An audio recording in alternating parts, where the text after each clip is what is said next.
Hello everyone. Insurance law की class में आज हम बात करेंगे precision of marine insurance. It means समुद्री बीमा के संबंध में प्रक्रिया। जैसे हमने अग्नि बीमा का संबंध में प्रक्रिया पढ़ी थी कि कैसे अग्नि बीमा करवाया जाता है, उसी तरह से समुद्री बीमा के रिगार्डिंग भी एक पर्टिकुलर प्रोसीजर दे रखा है जिसे हमें फॉलो करना होता है और फॉलो करने के बाद ही जो है मरीन इंश्योरेंस करवाया जाता है। तो आइए क्लास स्टार्ट करते हैं। समुद्री बीमा की प्रक्रिया। भारत में समुद्री बीमा पॉलिसी लेने की प्रक्रिया एवं शर्तों का निर्धारण भारतीय साधारण बीमा निगम द्वारा किया जाता है। किसके द्वारा किया जाता है? भारतीय साधारण बीमा निगम द्वारा, जनरल इंश्योरेंस कॉरपोरेशन के द्वारा किया जाता है। यह प्रक्रिया एवं शर्तें अंतर्राष्ट्रीय मापदंडों द्वारा नियंत्रित होती हैं। फिर भी प्रत्येक दशा में समुद्री बीमा पॉलिसी में देखिए मतलब ये होता है कि जैसे समुद्री बीमा पॉलिसी के जारी होने की प्रक्रिया भिन्न भिन्न है, अलग अलग कंपनियां अपनी तरफ से प्रोसीजर रखती है, लेकिन फिर भी यहाँ पर कुछ ऐसे मान्य आपको कंडीशन प्रोसीजर दे रखा है जो कि सभी में होना आवश्यक है। ठीक है ना। जनरली जो स्टैंडर्डाइजेशन के अकॉर्डिंग ये प्रोसीजर फॉलो किया जाना चाहिए सभी इंश्योरेंस कंपनीज के द्वारा जो मरीन इंश्योरेंस प्रोवाइड करवाती है। ठीक है, तो आइए हम डिस्कस करते हैं प्रोसीजर ऑफ मरीन इंश्योरेंस का first topic. Firstly we discuss about बीमा कंपनी का चुनाव या इलेक्शन ऑफ इंश्योरेंस कंपनी। सबसे पहले क्या करना होगा कि जिस भी बीमा कंपनी से इंश्योरेंस करवाना है उसका चयन करना होगा। भारत में सामान्य बीमा का राष्ट्रीयकरण होने के बाद ही समुद्री बीमा व्यवसाय का कार्य 4 कंपनियों द्वारा किया जाता है, जो कि भारतीय साधारण बीमा निगम की सहायक कंपनियां हैं। ठीक है, इसलिए समुद्री बीमा कराने वाले व्यक्ति को अपनी सुविधा एवं विवेक के अनुसार पहले बीमा कंपनी का चुनाव करना चाहिए।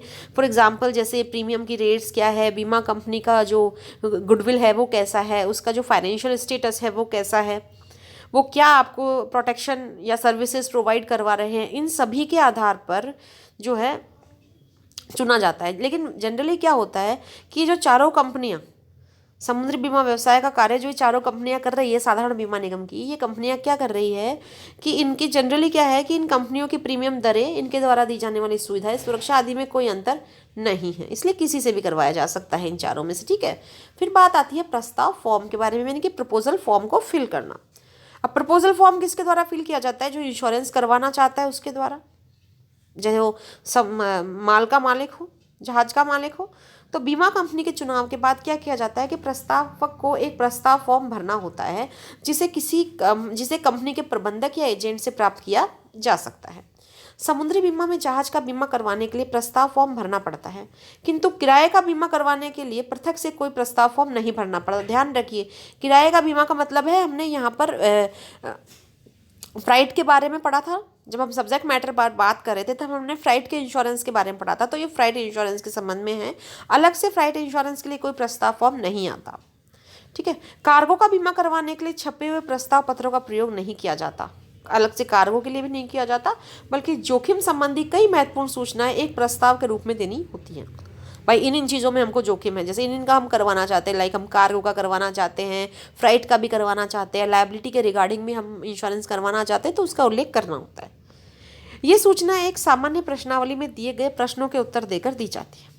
इस प्रश्नावली में जनरली निम्नलिखित बातों की जानकारी होती है। देखिए, जो एक क्वेश्चनेयर के रूप में होती है ये सारी इन्फॉर्मेशन इस फॉर्म में, अलग से आपको उल्लेख करने की जरूरत नहीं है कि फ्लाइट का करवाना है या कार्गो का, आप बस उन क्वेश्चनेयर्स का जवाब देते जाइए, उनको आंसराइज कर दीजिए, तो वो आपका आपने फॉर्म भर दिया। देखिए, फर्स्ट ऑफ ऑल क्या क्या जानकारियाँ मांगी जाती है इसमें, जैसे बीमित का नाम मांगा जाता है, बीमा योग्य माल यानी कि जो आपका सब्जेक्ट मैटर है जिसका आप बीमा करवाना चाहते हो उसका पूरा विवरण मांगा जाता है, पैकेजिंग की जो पैकेजिंग का क्या प्रोसेस अपनाया गया है ये पता करना होता है, यात्रा का स्वरूप, चाहे गए बीमा पत्र का प्रकार एवं शर्तें, जहाज का नाम क्या है, बीमाकृत राशि कितनी है, पिछला अगर कोई क्लेम जो आपने अगर पहले कोई इंश्योरेंस करवा रखा होगा, पिछला क्लेम होगा उसका विवरण की मांग की जाती है।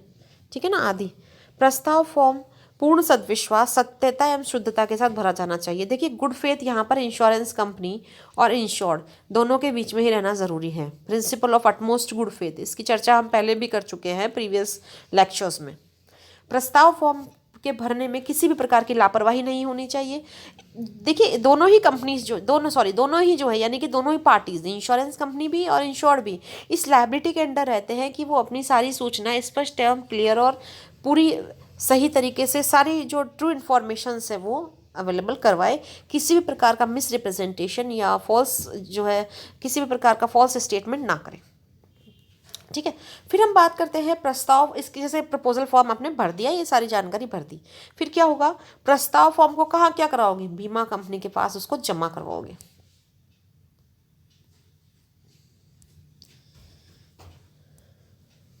ठीक है, तो बीमा कंपनी के पास जमा करवाओगे प्रस्ताव फॉर्म को। प्रस्ताव फॉर्म की उपयुक्त ढंग से पूर्ति कर लेने के बाद उसे बीमा कंपनी के कार्यालय में जमा करवाया जाता है। कभी कभी प्रीमियम राशि की गणना करके भुगतान हेतु चेक भी दिया जाता है। देखिए, चेक भी दे दिया जाता है प्रीमियम के लिए, ऐसा एजेंट की सहायता से किया जाता है। फिर बात करते हैं हम विषय वस्तु के निरीक्षण यानी कि इंस्पेक्शन ऑफ सब्जेक्ट मैटर के बारे में। जिस विषय वस्तु का बीमा करवाया जाता है उसकी जांच पड़ताल की जाएगी बीमा कंपनी के द्वारा। ठीक है, किंतु प्रस्ताव फॉर्म होने के बाद बीमा कंपनी विषय वस्तु की आवश्यक जांच पड़ताल करवाती है। लेकिन समुद्री बीमा में क्या होता है कि समुद्री बीमा में नैतिक एवं आचरण संबंधी संकट न्यूनतम होने के कारण बहुत कम होता है। अगर नैतिक या कंडक्ट से रिलेटेड या मोरल या कंडक्ट या बिहेवियर से रिलेटेड जो संकट होता है वो बहुत कम होता है, उससे कोई लेना देना नहीं होता है। बीमा कंपनी विषय वस्तु की जांच पड़ताल और निरीक्षण कार्य के लिए विशेष चिंतित नहीं होती है। आवश्यक होने पर जहाज की समुद्री योग्यता का मूल्यांकन करवाया जाता है। देखिए, मरीन इंश्योरेंस में मोस्टली समुद्री योग्यता का ही मूल्यांकन करवाया जाता है। किस समुद्री मार्ग से होकर जहाज जा रहा है, जो शिप है या कार्गो है, क्या उसकी क्वालिटी है, कैसा है वो, कितना उसमें रिस्क होने की संभावना है। ठीक है, उसमें जैसे उसमें पहले से कोई लीकेज वगैरह तो नहीं है, किस प्रकार का, किस नेचर का माल, किस नेचर की गुड्स उसके थ्रू जा रही है, किस पोर्ट पे वो जाएगा, कौन सा उसका डेस्टिनेशन है, कहाँ से जाएगा वो। ठीक है ना, ये सारी जानकारी है। तो समुद्री योग्यता का मूल्यांकन करवाया जाता है। मौसम की जानकारी, कैसा है मौसम, कैसा रहेगा उस अवधि के दौरान, ये सारी जानकारियाँ होती हैं। इस कार्य के लिए कंपनी के विशिष्ट सर्वेयर्स और निरीक्षक होते हैं। फिर बात करते हैं निरीक्षण रिपोर्ट की। तो देखिए, जैसे ही निरीक्षक हो जाता है सब्जेक्ट मैटर का, उसके बाद निरीक्षक क्या करता है, सर्वेयर्स क्या करते हैं, अपनी रिपोर्ट प्रस्तुत करते हैं कंपनी को। रिपोर्ट में बहुत सारी बातों पर विचार करके जो संभावित जोखिम है उनका भी उल्लेख किया जाता है। और जैसा कि आप लोगों को पता है, निरीक्षण की रिपोर्ट के आधार पर ही क्या तय किया जाता है, प्रीमियम तय किया जाता है। क्योंकि देखिए, जितना ज़्यादा रिस्क होगा, रिस्क की बात है, तो जितना ज़्यादा रिस्क होगा प्रीमियम भी क्या होगा, उतना होगा। जितना रिस्क कम होगा प्रीमियम भी क्या होगा, उतना ही कम होगा। ठीक है, तो समुद्री बीमा में प्रीमियम दर के आकलन की पद्धति सरल नहीं है हालांकि। ठीक है ना, क्योंकि इसमें खतरों का एक कहने की बात है, समुद्री जो बीमा है इसमें रिस्क का वैल्यूएशन करना ईजी नहीं होता। जो समुद्री बीमा में जोखिमों का चयन करने तथा प्रीमियम दर निर्धारित करने के लिए प्रस्तावित बीमे के भौतिक एवं आचरण संबंधी संकटों का भली भांति मूल्यांकन किया जाता है। इसके लिए जहाज की दशा है, पोर्ट की दशा है, यात्रा की भौगोलिक दशाएं है, माल का नेचर है, उसकी पैकेजिंग है, ठीक है ना, बीमा कराने वाले व्यक्ति की खुद की गुडविल है, आदि सही कई बातों पर विचार करके ही जोखिम की मात्रा का निर्धारण किया जाता है। ठीक है, तो ऐसे प्रीमियम निर्धारण कर दिया बीमा कंपनी ने। अब क्या होगा, अब बीमा कंपनी जो है वो प्रस्ताव की स्वीकृति भेजेगी। किसको भेजेगी, जिसने प्रस्ताव किया था। प्रस्ताव किसने किया था, जो बीमा करवाना चाहता है। तो प्रीमियम का निर्धारण करके बीमा कंपनी क्या करती है, प्रस्तावों को सूचना भेजती है कि हमें आपका ये स्वीकार है और आप जो है इस पर्टिकुलर अवधि के अंदर प्रीमियम की राशि जमा करवाएं। ठीक है, अगर मान लीजिए बीमा कंपनी को प्रस्ताव के साथ ही चेक प्राप्त हो गया था, तो कंपनी बीमा क्या करती है, समायोजन कर लेती है और शेष या अधिक राशि को वो लौटा देती है। या मान लीजिए शेष राशि रह जाती है तो उसकी डिमांड कर लेती है कि वो वाली राशि जो आपकी बची है वो जमा करवा दीजिए। लेकिन देखिए, कई बार ये भी हो सकता है कि निरीक्षक की रिपोर्ट के आधार पर बीमा कंपनी ये डिसीजन ले कि भैया बीमा करना ही नहीं है, तो फिर वो खेद पत्र भेज देती है। ठीक है ना। अब देखिए, प्रीमियम जमा करवाना। अब जैसे ही प्रस्ताव की स्वीकृति हो जाती है, प्रीमियम जमा करवाना किसकी लायबिलिटी बन जाएगी, इंश्योर्ड की लायबिलिटी हो जाएगी कि उसको पर्टिकुलर राशि जो टाइम पीरियड दे रखा है उसमें वो अपनी प्रीमियम की राशि जमा करवा दे। नेक्स्ट है कवर नोट का इशू करना, इशूइंग ऑफ कवर नोट। ये हमने पहले भी अग्नि बीमा के संदर्भ में भी हमने इस पर चर्चा करी थी। कवर नोट जो है वो एक अस्थायी पॉलिसी है, एक टेम्पररी पॉलिसी आप इसे कह सकते हैं। कि कभी कभी कंपनियां क्या करती है कि अस्थायी पॉलिसी भी जारी कर देती है कुछ समय के लिए, टेम्पररी। इसे कहा जाता है कवर नोट। यह आवरण इस बात की ओर इशारा करता है कि व्यक्ति ने बीमा कंपनी द्वारा चाही गई प्रीमियम की राशि चुका दी है और बीमा कंपनी ने बीमा प्रस्ताव को स्वीकार कर लिया है।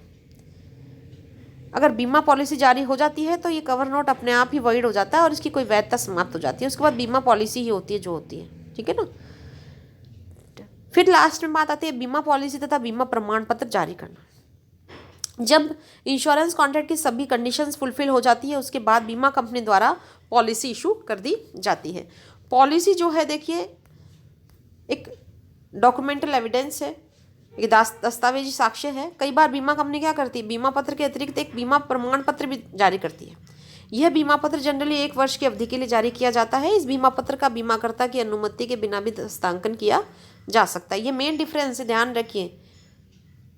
अभी हम बात भी करेंगे ना जब नेक्स्ट क्लासेस में डिफरेंस की, तब हम देखेंगे कि यहाँ पर जो है ये जो बीमा पत्र जो जारी कर दिया जाता है, जो भी समुद्री बीमा पत्र जो जारी किया जाता है, जो पॉलिसी जारी की जाती है, बीमाकर्ता की अनुमति के बिना भी इसका हस्तांकन किया जा सकता है। ये ध्यान रखने की बात है, ठीक है। तो आज की क्लास में हमने बात करी प्रोसीजर के ऑफ मरीन इंश्योरेंस के बारे में। अगली क्लास में एक नए टॉपिक के ऊपर बात करते हैं हम। तब तक thank you all of you.